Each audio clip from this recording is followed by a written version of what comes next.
Hi, welcome to this video on reactions of alkenes. So these are just a few of the reactions that alkenes will undergo and the products that they'll form. So, first we're going to look at is the general formula for these reactions. And what we're going to look at, this general formula, is we're going to look at addition reactions. So we're going to add in something on. And in this case, see here, we've got our alkene. Some of you may have named this already. This is ethene. And we're going to add on, and I've called it XY here. XY stands for lots of different compounds. Generally it's something that's diatomic, but XY could stand for. So it could be hydrogens, where one of the hydrogens is X, one of the hydrogens is Y.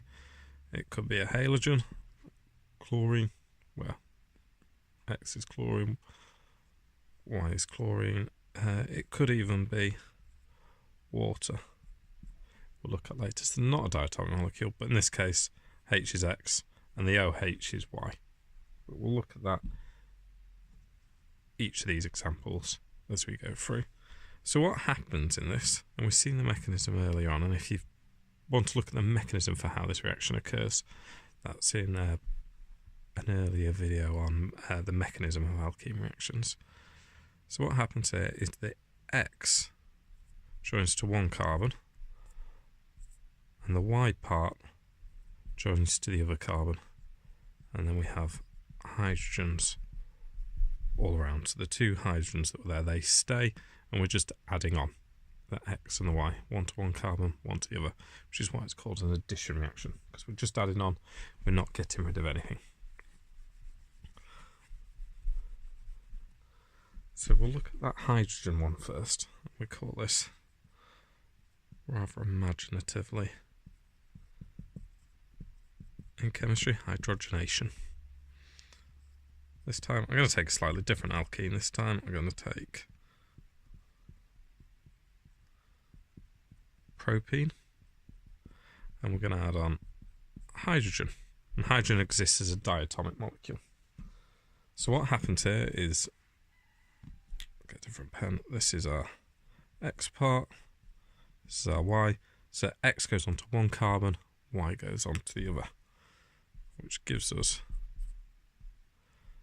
hydrogen onto one carbon, X onto the other, sorry, X onto one, Y onto the other, around this double bond, which creates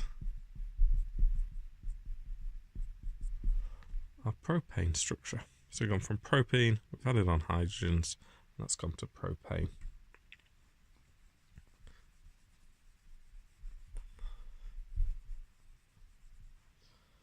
Next one, let's go back and use ethene again. This time we're adding on chlorine. So to one of the carbons, chlorine's going. To the other carbon, we've got chlorine going. And then we have the two hydrogens remain to give us, oh, if you pause the video and see if you can name this. So this is 1,2-dichloro, and that comes from the fact we've got two chlorines and they're on the first and the second carbon. So the first, the second, or you could number them away. Two carbons, so that's eth, and they're single bonded to each other, so it's ethane. So 1,2-dichloroethane. Now the final reaction to look at, slightly different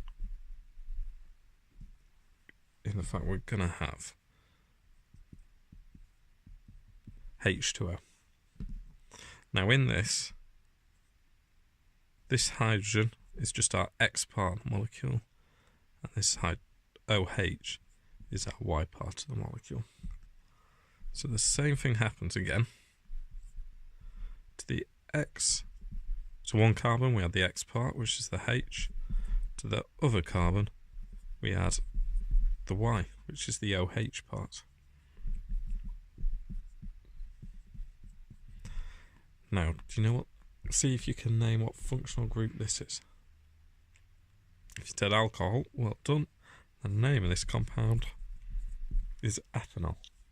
So there are 3 reactions of alkenes, and they're all addition reactions, and they all revolve around this idea that part of the molecule's X, and that goes to one carbon, part of the molecule's Y, and that goes to the other.